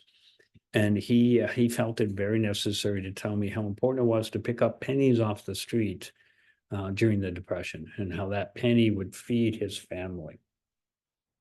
I had another individual who was the reason the interview was taking place was that so he could collaborate some of the information I had gotten from 2 other older adult sisters in a case I called a cancer case. And I wasn't sure if he'd be able to give us anything. And it was interesting because an hour and a half into the case, he turns to me and goes, and that was the 70s. He literally in an hour and a half told me basically from when he was a little one all the way through and how he became a minister, led me up to the year 70. But you have to be patient. You have to allow them to tell that story, because somewhere in there might be the story they're trying to project. And some people will say, well, if that's all they're giving you, then the interview has failed. And I will suggest to you that no, that's not true. That again, it's given them the opportunity to tell the story. But the other side of that is, you may find that due to cognitive impairment, they cannot give you answers. They can't give you their story clearly, concisely. But what they can do is show you a degree of vulnerability.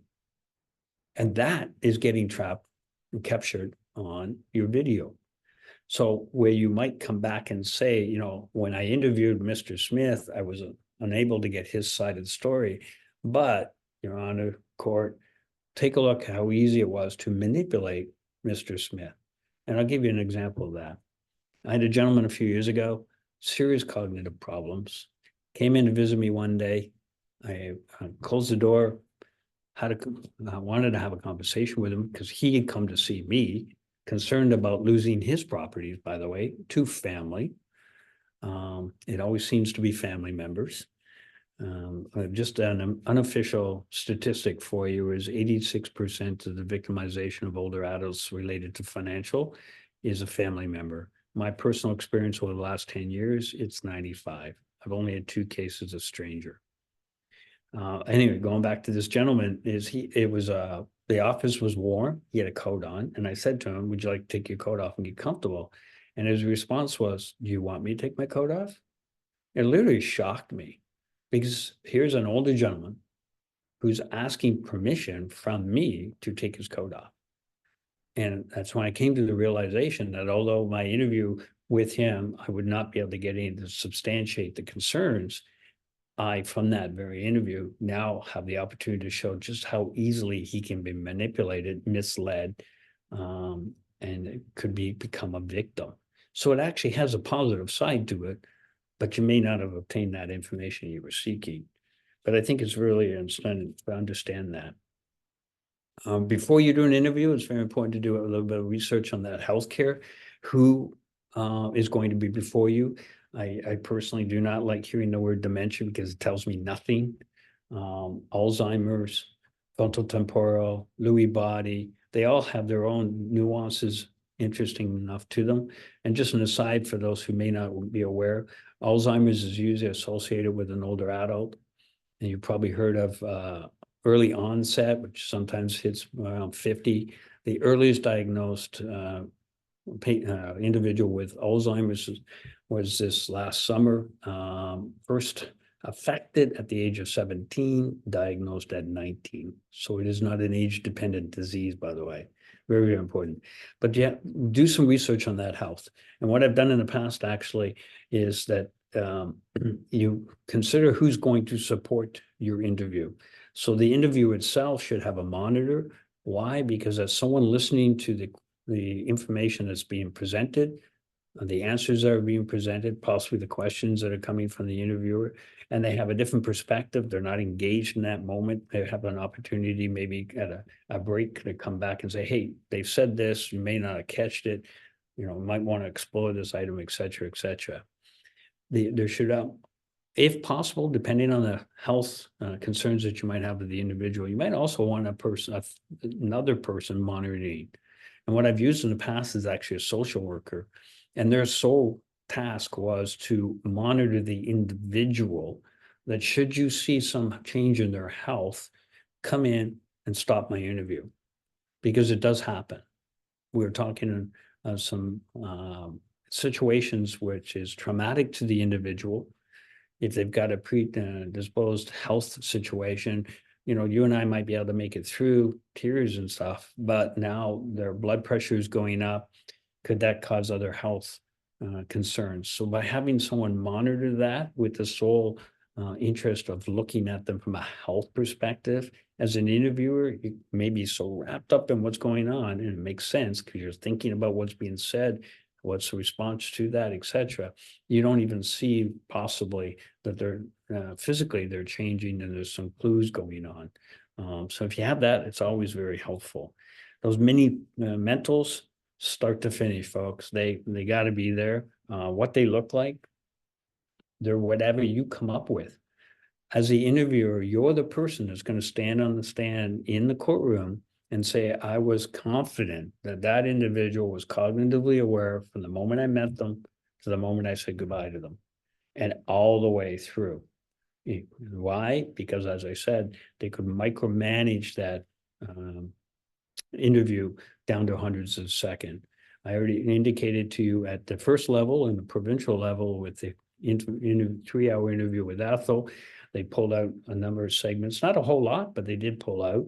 Most of what they pulled out is at the end of the interview, I asked her, trying to get a victim impact statement from her. I should have stopped the interview and then started. I didn't. I kept it going, recording wise. So they took that out. I can understand why. And then when we got to Superior Court, before we actually were able to show it before a jury of 12 peers, they then spent another 6 days micromanaging, and we had to change that interview by taking out some minor segments of it. But the interview eventually got in, and my victim was able to speak. She wasn't passed at that time, but she was totally cognitively impaired, never recovered. And as I said, we lost her cognitively within 5 months from interview to the first day that she was institutionalized, and she never returned. It's by doing those mini mentals, again, you as the interviewer, you have to be comfortable, not the other person, not anybody. You have to be able to sit there at a later date or stand there at a later date in court of law and say, I was extremely comfortable with, and this is why, and all the way along. Unlike most interviews where people, did you, you were arrested at, you went through this process, you ate at, blah, blah, et cetera, and then you go on. You just move on, the interview happens. No one even looks at cognition as an issue or potential issue because it's never considered. You need to do that with vulnerable persons. And it's tiring. It's challenging and it requires a lot of patience. The last couple of components I wanted to bring up for you is realization as the interviewer, the impact that you're about to have on this individual. When they come into your space or you go to their space to do that interview, they've probably been told at some point in time that they're a victim. And then, by the way, I've come to realize by teaching postgrad that that is almost a bad word in some people's views nowadays. They don't like to be called a victim. But they might have that initial awareness, if you would. But now they're sitting in that environment. They're being asked a series of questions or after they've told their story. And the realization that a best friend, a loved one, remember what I said, 86% is the unofficial record right now, 95%. Yeah, and the person who's doing that interview is the Grim Reaper. You're the deliverer of that bad information upon them. And what you do with an interview is say, I wish you all the best, we'll keep in touch, and off they go out the door. You don't realize, or you may not realize, that when they go out that door, they're going back into the environment that you just told them was really bad. And it could be for a variety of reasons. Out of necessity, they're relying on that individual to bring them home the groceries every week. They're relying on that individual to drive them to and from the medical appointments, et cetera, et cetera. They're relying on that individual to assist them to shower and do other hygiene related stuff, even getting dressed. But you've now had that conversation. You've increased their awareness. You can't just leave them. You can't just let them be now. It's so important. So at the end of it, you need to consider how and to whom do I connect to make sure that there's a support mechanism in place for them. And so that we can go off and as police officers, law enforcement, go do what we got to do, which is investigate. But you just can't leave them because you could very well have just made matters worse by hoping that you're going to make matters better. It becomes a double-edged sword. And the last part I'd like to bring up for people from an interviewer's perspective is because so often you're the Grim Reaper and you're dealing with your grandma, your grandpa, and, not physically, but, people make that relationship, your parent, okay? It's ugly and it can be very, very trying on the individual. So whoever you're interviewing, and as an interviewer, make sure you have some avenue out there that not only have you looked after the person that's being interviewed, your victim, look after yourself. Find an avenue, that release. If that means when you're driving down the highway, you roll the window down, you just scream your head off. If that means, that you go for a run, you go to the gym, you pump out a few more weights, just find something, because it will be a pressure cooker, especially if you do this all the time, as I have for the last 10 years. And so my favorite saying that comes out of this is, if you're not good, you're no good. So if you are trying to help them, the first stage of this whole process is actually your wellness. I hope that's of value. I think I did it within time. It was great, Martin. Thank you so much. And so I have a couple of questions. We have some questions that come in. I'll throw them at everybody, whoever wants to jump in, because I think I'll shape them in such a way that are applicable to each of our presenters or any of our presenters.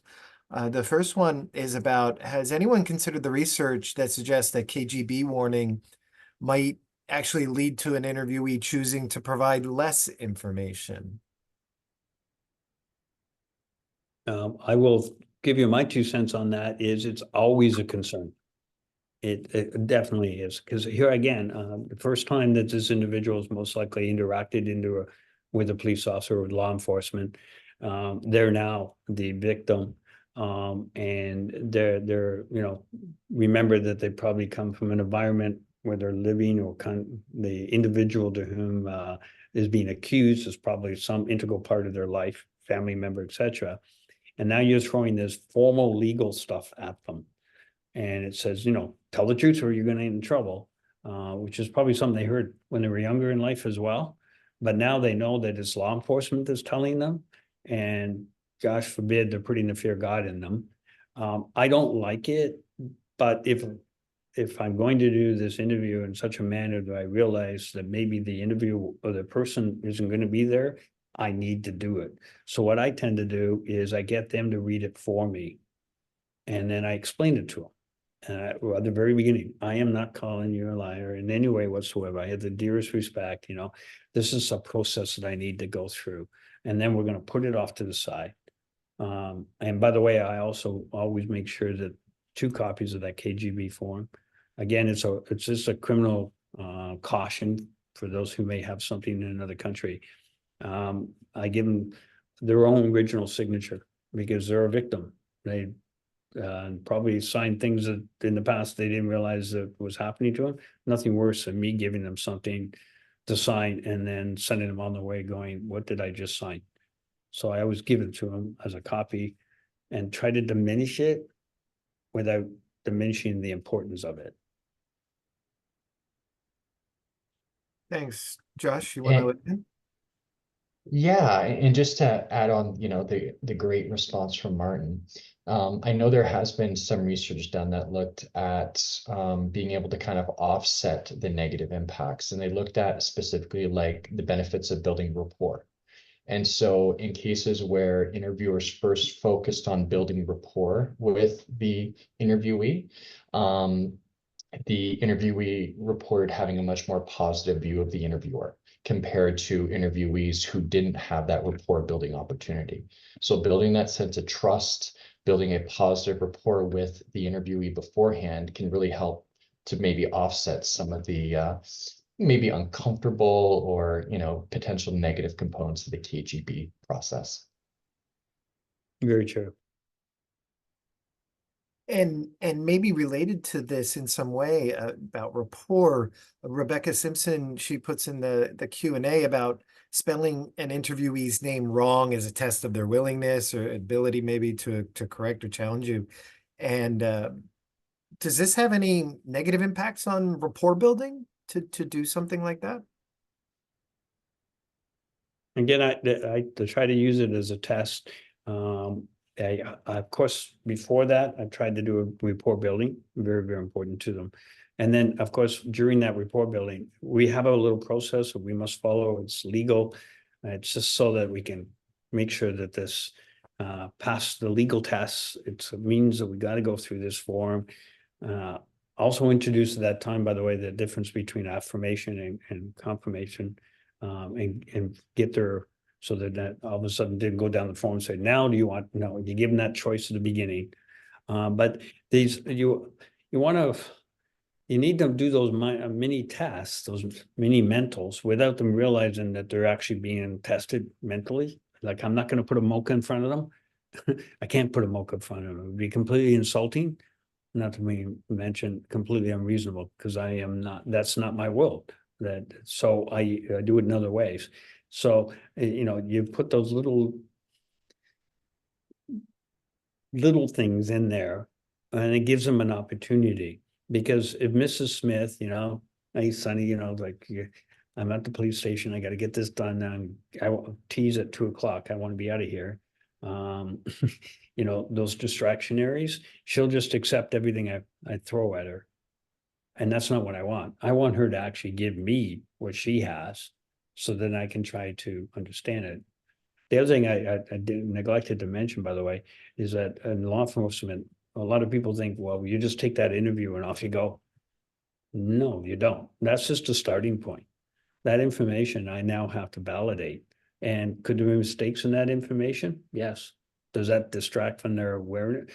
That is what they believe based on what they believed. I may find documentary evidence to suggest otherwise, but that also might speak to their victimization.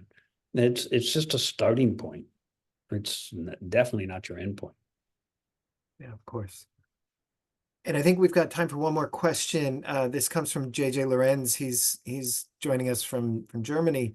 And this was a question I wanted to ask if no one else did, but JJ hit it on the head, which is, so basically you've all been talking mostly about older interviewees as victims and witnesses. What about as suspects? How might the calculation about interviewing change older individuals as suspects? You want me to, okay, so I convicted a 76 and 78-year-old husband and wife team for fraud. They were cautioned multiple times. They believed that they had won the lottery. They went, which commonly happens once the fraudsters get a hold of you, they turn you from victim to money mule. And that's what they were doing. And they were literally moving lots and lots of money across Canada into other foreign countries. And they became the intermediary, and that's what the fraudsters want. So I went up to them out of respect and said, you got to stop this. And a year later, they were doing it worse than ever before. So we had no choice. So we interviewed them. The difference being is they weren't in a soft interview room. Now they were in a hard interview room, more formal, structured, because you're under arrest. I'm in control now. And you still have to do the cognitive testing with them. The mini mentals, you still got to do that. You still got to look after their health. Because the last thing you ever want is for something to go astray when the individual's in that environment, especially in a custody situation. It's still required. And at the same time, what happened from those interviews, we had already known that the wife was more the influential individual and that the husband was serious cognitive problems. We were able to further that from those interviews. So ultimately she should have known better, but she was actually using him as the key player in the process. So it helped in court where she went, oh, it didn't work. So it's not something I'm proud of, but it did give me an opportunity to do the other side of things, looking at the accused and eventually leading to the conviction of an older adult for that. And you're going to see it too in our world. We're getting more and more, they call them intimate partner violence, domestics, and they're occurring where there's a degree of violence because of cognitive impairment or cognitive challenges. They're shoving out of bed of the partner that's been with you for 50 years because you don't recognize them, or pulling a knife, pulling a hammer. We've had those things recently. And then you've got to do the same things with them. You've still got to go through those processes. You can't just assume at the beginning that they are cognitively capable, like shall I dare say, your average 20-year-old or your average 40-year-old. What is underlying here? What was going through their mind, if you can get it, at the time of the incident? Sure. Cass, you want to add to that? Yeah, I just wanted to add, obviously, Dr. Franssen, thank you for your answer in that area. And just to say something that I forgot to mention maybe a bit earlier, we do also have in the wonderful sample that we were able to collect some suspect interviews. And I didn't touch on those today just because our focus has mainly been thus far on older adult maltreatment. So that's where we kind of could align the research, but we're very eager to jump into that as well. They're not as many or not as big of a proportion of our sample, but that's something we're going to look into. And even just, and take this anecdotally, from what I've seen in watching them, I already anticipate that there are very many more challenges that complicate things even further. And I think even in a legal aspect that will be there. So I think a lot of the same advice applies because of course our goal should be information gathering, but definitely more to come on that. Right on. And just to also add, as we've all been mentioned, there needs to be more work done.